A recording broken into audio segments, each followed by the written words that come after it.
Nous allons voir dans cette vidéo deux méthodes pour représenter une fonction affine sur un graphique. Prenons un exemple, nous voulons représenter sur le graphique ci-contre la fonction f qui a x associe 2x plus 1. C'est bien une fonction affine car elle s'écrit sous la forme f de x est égal à ax plus b, où a est égal à 2 et b est égal à 1.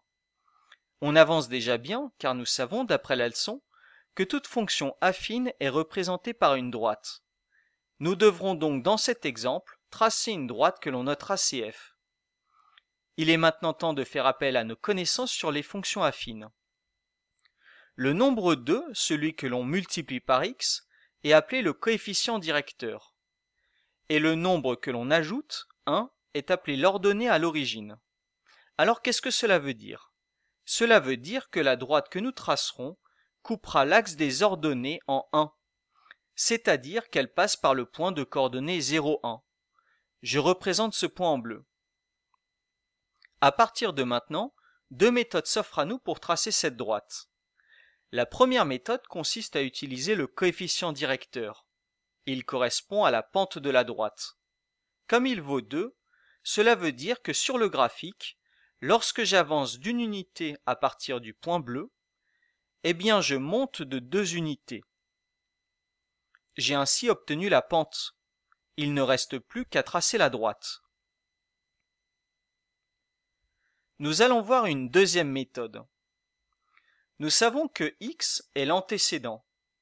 Il se lit sur l'axe des abscisses. Et 2x plus 1 est l'image. Elle se lit sur l'axe des ordonnées.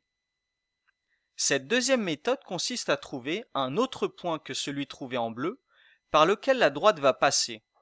Il nous suffira ensuite de tracer la droite passant par les deux points. On va ainsi choisir un antécédent, celui qu'on veut. Il faut bien sûr qu'il soit présent sur l'axe des abscisses. Et autant prendre un nombre simple, comme 1. Et on va calculer son image par la fonction f. Alors, on remplace et on trouve 3. Cela veut dire que la droite passe par le point de coordonnées 1, 3, puisque l'image de 1 par la fonction f est 3. On place le point et on trace la droite. Il s'agit de la même droite que celle précédemment tracée. C'est bien logique. On va voir d'autres exemples et choisir la méthode qui nous semble la plus efficace. Soit G la fonction qui a x associe moins 3x plus 5. Elle est affine, donc nous allons tracer une droite. Et comme l'ordonnée à l'origine est 5, on sait que la droite passe par le point de coordonnées 0,5, ici représenté en bleu. Son coefficient directeur est moins 3.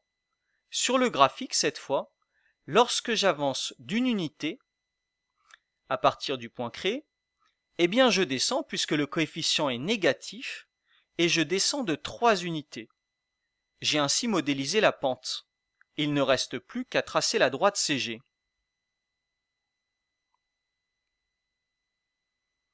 Prenons un dernier exemple, avec la fonction h qui a x associe 1,5x moins 4. h est une fonction affine. On va donc tracer une droite. Comme l'ordonnée à l'origine est moins 4, on sait que la droite passera par le point de coordonnées 0, moins 4. Si j'utilise la méthode avec le coefficient directeur, je vais être embêté, car lorsque j'avance d'une unité, je dois ensuite monter de 1,5 unités, ce qui ne peut pas être précis sur le graphique fourni. Je vais donc utiliser la seconde méthode.